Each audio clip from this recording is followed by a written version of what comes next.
Hello dreamers and welcome to Night Terrain. Today we're going to talk about how we can use electricity to help us build our terrain.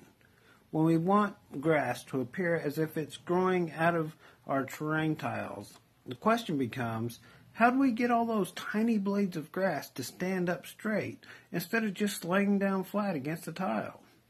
This is where static grass flocking comes into play. This is Knox 2.5 millimeter scattered grass with a spring meadow coloring.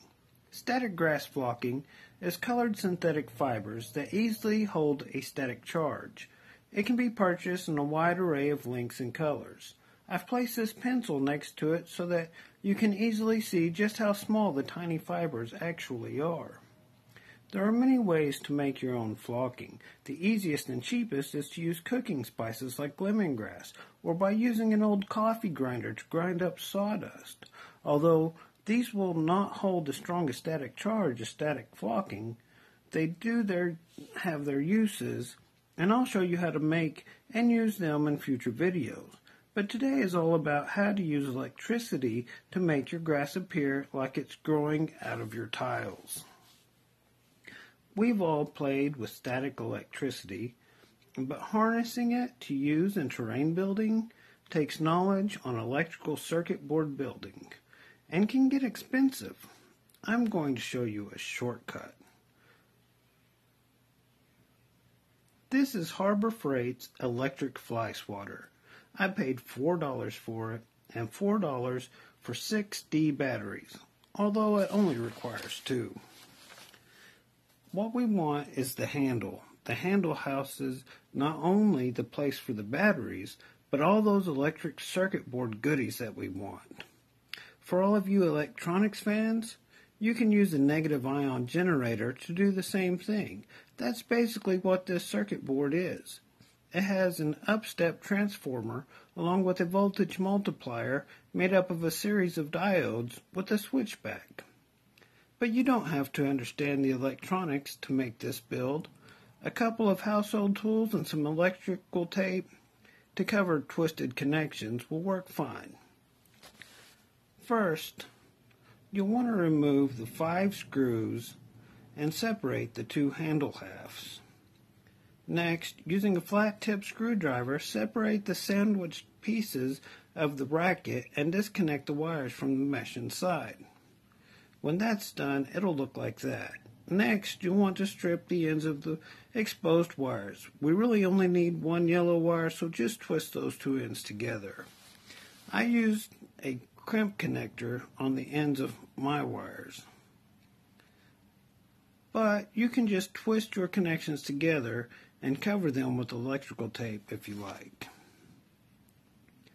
You'll also need 2 scrap pieces of wire. Here I repurposed the wire from an old cell phone car charger. Next, I used my Ready Board foam board and some hot glue to build a box. The pieces inside hold the handle in place. You're looking at the bottom of the box. I've poked a small holes through the top and side so that I can feed my 2 pieces of extra wire through them. I also cut a hole in the side to insert the handle into. You can cut a flat piece of metal from any type of soda can. Here, I repurposed a Mountain Dew can. Notice I made a small hole in one corner of my piece of metal and wrapped one end of my extra wire around it. I then covered the connection with hot glue and electrical tape. The other end of that wire was pushed through the top of the box, and you can see it poking through here. I then held down the edges of the thin metal with electrical tape. This creates the top of your flock box. The wires attached to the circuit board have been soldered on. Too much movement of these wires will cause them to break loose. In order to stop them from breaking loose, I added hot glue to the wires where they exit the handle. This will stop any movement near the solder. In order to create a static field between our metal plate and our terrain, we cover the area of our terrain tile where we want our grass with PVA glue, so it is the glue that we need to introduce into our electric current.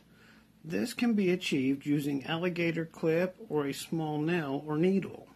I decided I wanted to use a nail.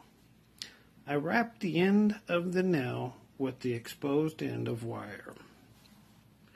I then took the brush end off of a paintbrush and hot glued the end of the nail to it and wrapped the entire thing in electrical tape.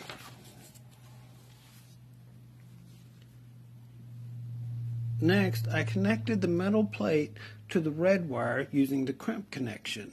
Then did the same thing with the nail and the yellow wires.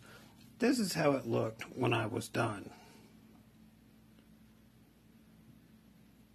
In this picture, you can see that I added a funneling dam wall so that I could easily pour off any excess flock when I was done. End result, grass that sticks straight up. Thanks for watching. Make sure to like, subscribe, and share this video. Keep dreaming up new worlds. See you next time.